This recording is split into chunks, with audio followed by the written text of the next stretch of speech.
This month on The Spark, our theme is building community while making and preserving memories. We'll learn about a nonprofit providing a regular program of memory cafes to help those with memory loss and their caregivers, an organization serving those facing Alzheimer's disease and related dementias through education, support, training, advocacy, and research, and an organization rooted in faith that's lifting our community through home repair and leadership development. We'll also share a special moment from our Spark Awards 2023.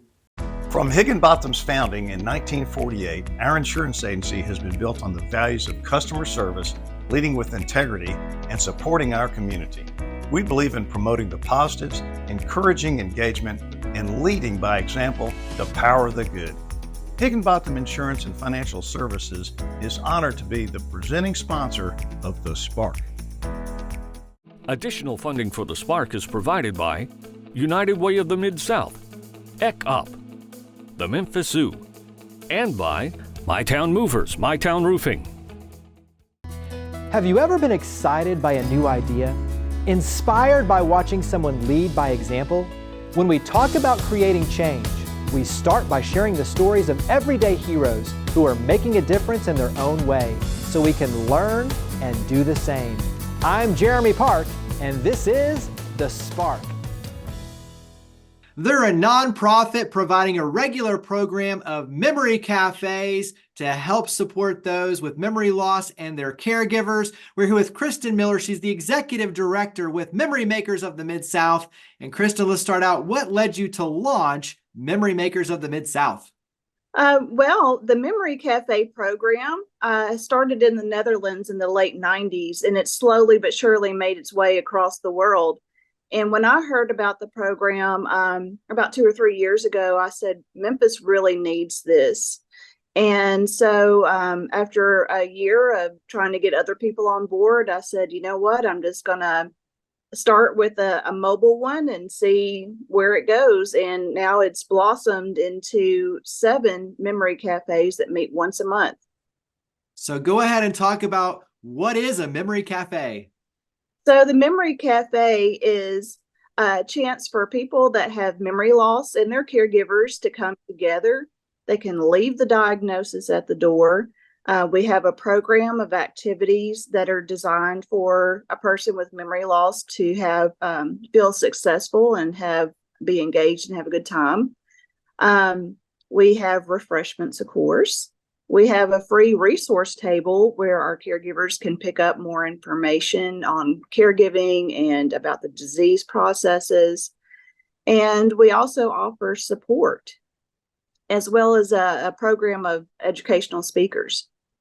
When you look at opening access, making it convenient with the locations, and then also building community with those with memory loss and their caregivers coming together with the experts, the support, the resources, talk about those two pieces and why that really is helping to lift our community.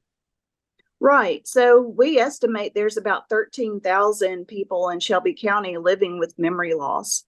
And there's just really not enough resources to go around. So that's one problem. Another problem is where those resources are located. Most of those are out east, so people would have to drive to get to them. And then the third part of the problem is the cost. Some of the options that we have are just cost prohibitive for a lot of people. So the Memory Cafe is free, and we purposely place it in neighborhoods where there are no resources, so people don't have to travel to find things. They can just enjoy it right there in their neighborhood. If a location would like to partner with you and become a memory cafe, what goes into that? So we're always looking for refreshment sponsors. We're always looking for donations because we are a nonprofit. The refreshment sponsor is very low investment. We just ask you to bring some snacks, and you can bring your brochures and be on hand to answer any questions that a caregiver might have about your services. And we always welcome volunteers, of course. You've put together a playbook, so to speak, in terms of creative ideas and opportunities for engagement. Talk about the playbook. Right. So that actually is our protocol. So when I first started the Memory Cafe here in Memphis, I decided, I kind of needed a roadmap. And so we weren't just kind of randomly pulling ideas together. So I wrote a guidebook that's called A Year of Meaningful Dementia Activity Themes. And there's 5 themes for each month. And that's each theme is fleshed out with all the activities that we do that include music and games and creative arts and sensory integration, all kinds of things. What's been the feedback like? Oh, it's been fantastic. Because if you have memory loss, or if you're caring for a person with memory loss, it's very isolating. And there's not a lot of places where you can go out in public and feel comfortable. Maybe it's too overwhelming, there's too much noise, or maybe you're afraid of saying the wrong thing, or your caregiver is going to be embarrassed because you did something a little outside the norm and they have to explain it to other people. Here, it doesn't matter. You just come as you are. It doesn't matter if you can't remember something. We're all there. Talk about some of the ways the community can help, including opening up more memory cafes. Right. So we have 7 memory cafes that meet once a month. We have 2 or 3 more in our pipeline. Our goal is to have 20 all over Shelby County. So we are recruiting more locations. So if you have a public space that might be interested, we would love to hear from you. And mostly we need help spreading the word and letting these caregivers and their families know that we're there for them, that we exist, that they are welcome to come to any of the memory cafes, not just the one that happens to be closest to them. And really, that's the biggest benefit to us, is helping us spread that word. When you talk about spreading the word, talk about where we can go to learn more about the memory cafes, the different locations, and also too, Memory Makers of the Mid-South. Right. So our website is memorymakersmidsouth.org. And our website is full of information about our locations, our services, resources. And as far as our locations, we have memory cafes in Lakeland, Cordova, Germantown, Collierville, East Memphis, North Memphis, and Orange Mound. Well, Kristen, thank you for all you do to power the good. Greatly appreciate it. Thank you for coming on the show. Thank you so much for having me.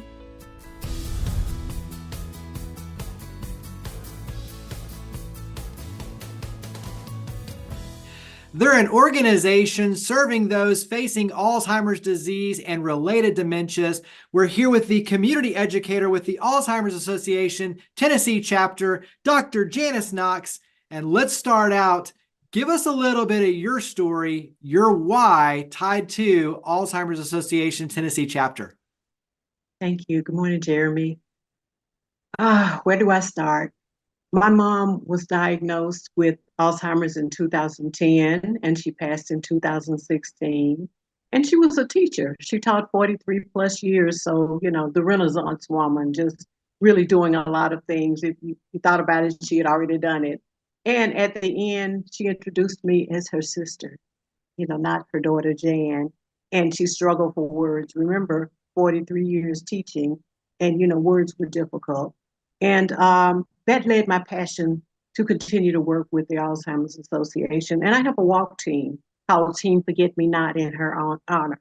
And I walk every year. And it's just important for me to give back. And I am a community educator, and we go out into the community to promote awareness. And I do that at my church. I have many friends that, are basically walking this walk now. And just whatever I can do to connect them to the Tennessee chapter, especially to know what's available, because we have found that that's what's happening, that so many people are unaware after that initial diagnosis. It's like the deer in headlights. Where do I go from here? You have your familiarity with your primary care physician, and he can lead you to some degree, but you need the social workers, you need the nurses to do that care navigation, to get you to that 1-800 number to help you with the resources that are available. Go ahead and dive into a little bit of background on Alzheimer's disease. Actually, the question, dementia. Dementia is the overwhelming umbrella, dementia. And there are multiple types of dementia, with Alzheimer's being the most common.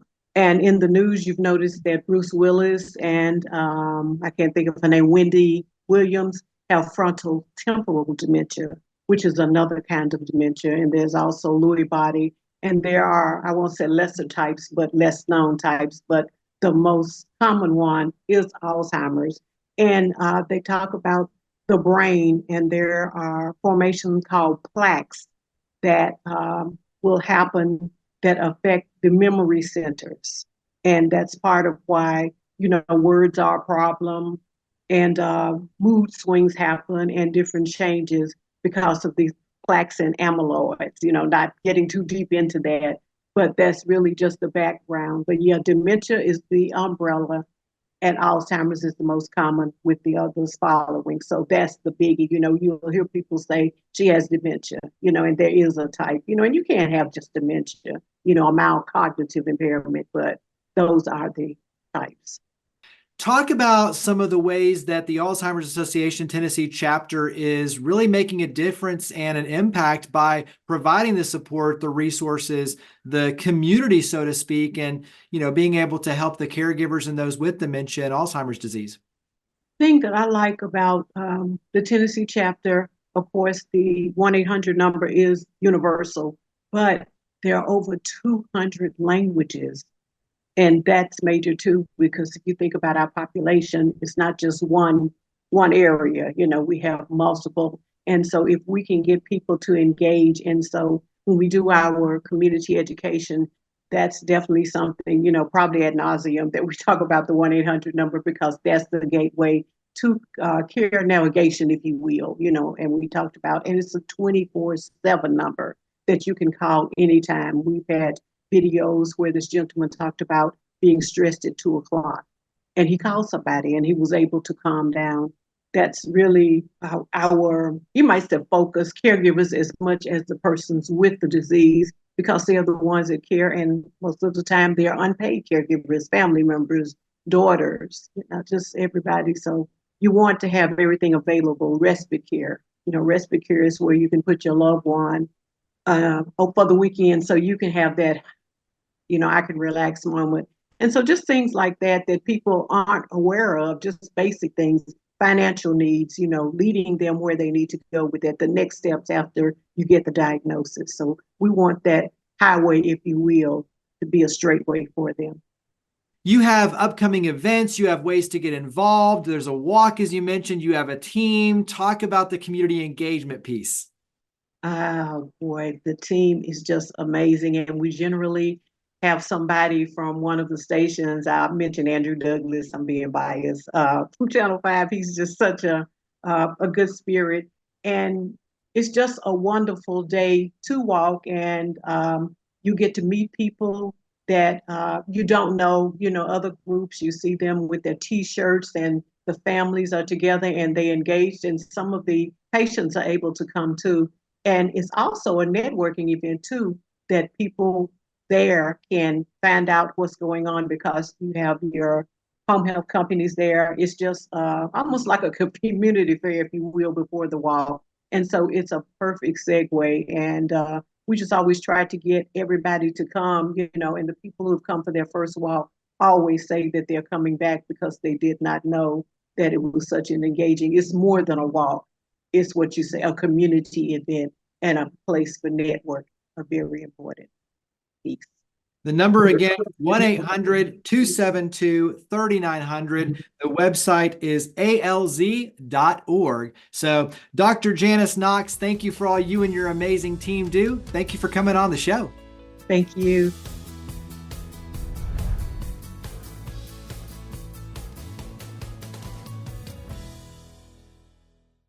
The Spark Awards annually recognize and celebrate individuals and organizations that have made outstanding contributions to the community.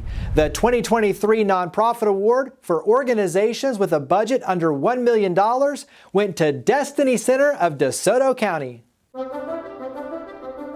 Destiny Center of DeSoto County is a nonprofit organization located in DeSoto County in Olive Branch, Mississippi. We serve people, we bring resources to people that can't get to the resources. We serve seniors, we do transportation, there are transportation insecurities, there's food insecurities, and we work with those people. There are so many people that are forgotten. Our seniors are forgotten. And the kids are busy, they forget about their parents, they forget that, that they're not able to do and to get out and do like they used to the doctor's appointments, to get medicine, just to go to the grocery store. And so we go into homes twice a week, every Tuesday and Thursday, and we feed them lunch, and we have a relationship with them. We go in, we just don't say, here's your meal, go on, unless they require that. We feed them, we talk to them, we love on them, we see what they need. We know all about their grandchildren and all about their children and their church and everything. So they're friends, they're part of our community, we love them. I guess I've always loved social services and helping people, and when Doug, my pastor and our CEO, asked me to, take on the director, and I thought, yes, because we can serve people, and we've had, the monies have come in and been able to, and it's made an amazing impact on my life. My volunteers encourage me when I get down and I get so tired, because people do call all the time. When you get tired of it, you got to put it back in perspective. What are we doing this for? We're doing it for love, and we're doing it to help people. At the Destiny Center, I think you should know that you can change people's lives. You can make an impact on one person, and that impact can extend their life, at least let them die in peace, at least let them feel like they're loved and cared for. And our organization is our volunteers. We have our oldest is 88, and he's still driving and delivering meals. He's phenomenal. And I think our youngest is maybe 63. And they love it because they know how important it is to give back, and they know how they feel. And it's changed their lives as well. We have an individual that was on hospice, one of our volunteers was on hospice, and he was like in bad shape, and he started serving. He started getting out and serving, and he's changed lives, and now he's one of our best volunteers. He goes in these homes and he's encouraging other people to get up and go. If you're sitting at home and you're retired and you're poor me, you need to get out and serve, because that's going to change your life.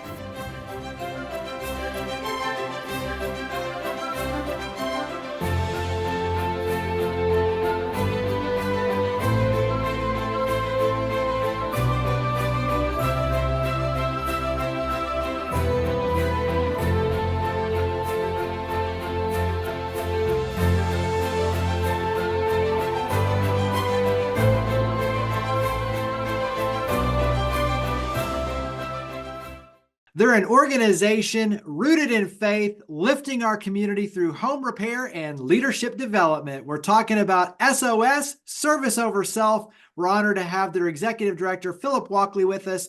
And Philip, let's start out. Give us some background for SOS. Yeah, thanks, Jeremy, for having me. Glad to be here. SOS started in 1986 out of Christ Methodist Church right down the road on Poplar, as an effort to care for our own city, repairing homes with volunteers. And it grew to eventually become our own nonprofit, and doing much more than that now, but started as just a simple desire to love and care for the community by meeting critical home repair needs of homeowners in our city. Talk about how the magic works, because you're engaging youth at a lot of different ages and levels and times throughout the year. Yeah, exactly. Yeah. So again, SOS started really as kind of like a summer volunteer mission service camp organization. And so we still do that. In the summertime, we host hundreds of high school students from all over the country that come to spend a week here on a summer camp, summer trip, serving our city through providing home repair. We also do the same thing in the spring with college students who are taking a spring break, and instead of going to the beach, they're coming here, putting a hammer in their hand and putting them to work, repairing houses. We have, as you mentioned, the Academy. It's a 9-month community development residency for young adults, either gap year in college or kind of between college and what's next, to get their feet wet in the community development world, serving communities in Memphis. And then beyond that, as a way to get, most of our volunteers are coming from all over the country, but folks in the communities we serve, like Binghamton and Orange Mound and the Heights, said we'd love to find ways that our own kids can get more involved. And so through a lot of things in the last 10 years, we've developed on-ramps for students right here in our city, to come and serve. The biggest way that happens now is through a program called SOS Builds, which is a year-round vocational training program for youth, primarily in Binghamton, where they get a couple of days of instruction during the school year, after school, soft skills and hard skills in the construction industry. And then that kind of is capped off with a summer jobs program where they are actually helping us re-roof houses and for many of them, their own neighborhood. So a lot of different ways all that happens, all centered around home repair and equipping people to do that to serve others well. Talk about the home repair side and what that looks like on that end. Yeah. So we'll repair anywhere from 25 to 30 houses a year. All of these are homeowner occupied homes in one of our partner neighborhoods. So Binghamton, the Heights, and Orange Mound. So we don't do rental property or vacant homes, things like that. And with all of those, essentially, we're providing a total roof replacement. The goal is to make the home warm, safe, and dry. And so that's really where we start. Occasionally, we're able to address another repair here or there, but mostly we concentrate on roof replacements for homeowners, and that's all at no financial cost to the homeowner. So if they own their home, live in one of our partner neighborhoods, and apply and are approved, there's no financial obligation for the homeowner to get a totally new roof on their home. What sort of stats do you track when you look at the economic impact and the independence for those who are able to, have a home with a nice roof? And then you look at, on the other side, the number of students and the number of college students and high school students coming to Memphis, the number of youth locally hired and, equipped for success. What stats do you track? Those are things that we have just been doing more and more of in the last few years. And so some of the things we track with homeowners, for example, is asking them a simple question of, do you feel safer in your home? Do you feel more proud of your home? So because so much, we could say, well, this many houses don't leak anymore or other stats, but what that tells us is that the impact to the homeowner is sometimes hard to measure, right? This kind of feeling of, I don't have anxiety every time it rains because I know that my home is safe now. And that goes a really long way. We've looked at tracking things like utility bills to see the impact. We know that a lot of times the work we do makes a decrease in utility consumption, which impacts homeowners' pocketbooks in a positive way. But then beyond that, really with all of the participants who are coming to do the work or the SOS Builds students in the neighborhood, so much of what we're using that for is again, a platform for leadership development, for helping people see needs in the community and equipping them and encouraging them to do that. And we always get overwhelmingly positive feedback on surveys from participants that SOS really made an impact on them personally, or on their spiritual journey, or on their desire to serve. And then lastly, with the youth and the job training program, not only are we tracking that, but we're looking at their actual skills that they are learning and assessing their skills. And we do an assessment at the beginning of the school year to figure out how much they know as far as construction is concerned. And then we do an assessment again at the end, and to see the data and the numbers on some students coming in, not even being able to identify maybe a hammer from a screwdriver, to being able to build an entire picnic table by themselves with lumber in our shop and all the power tools. It's a pretty remarkable thing. How can the community help your efforts? Yeah, so a lot of different ways. Bringing groups to some of our spring or summer camps is always helpful. So if you're part of a church or school group that wants to come and serve, you can do that. Of course, a lot of the work we do, repairing homes for free and paying youth in the neighborhood to do that, costs money. So obviously donations are always welcome.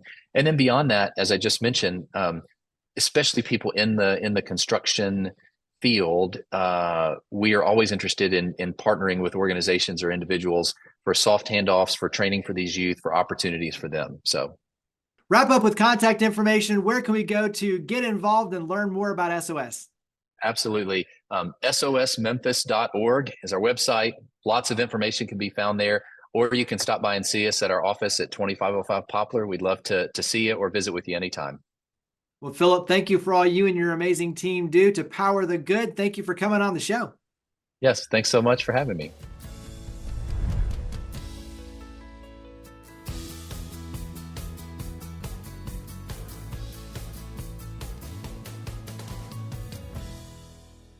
In this month's episode, we're reminded of the profound impact that compassion and care, creativity and innovation, and commitment and community can have on the world around us. We're fortunate to have organizations like Memory Makers of the Mid-South providing a regular program of memory cafes around our city to open access and provide opportunities for social stimulation, support, and education for those with memory loss and their caregivers. Alzheimer's Association Tennessee chapter is providing family support, offering community and professional education, and advocating for the needs and rights of those with Alzheimer's disease and other dementias, as well as research for its prevention, cure, and treatment. Then Service Over Self is leading the charge in neighborhood revitalization and youth empowerment through their summer camp, spring break service opportunities for college students, SOS Academy, and SOS Builds, which is training the next generation of leaders in a very hands-on way. Each organization is building community while making and preserving memories. They remind us that every act of kindness and every hand extended can truly make a difference. So where can you plug in and become a Spark? To learn more about each of the guests, to watch past episodes, and to share your stories of others leading by example, visit WKNO.org and click on the link for the Spark. We look forward to seeing you next month, and we hope that you'll continue joining with us to create a spark for the Mid-South.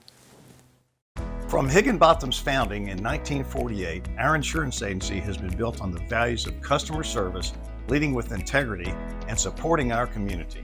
We believe in promoting the positives, encouraging engagement, and leading by example the power of the good. Higginbotham Insurance and Financial Services is honored to be the presenting sponsor of The Spark.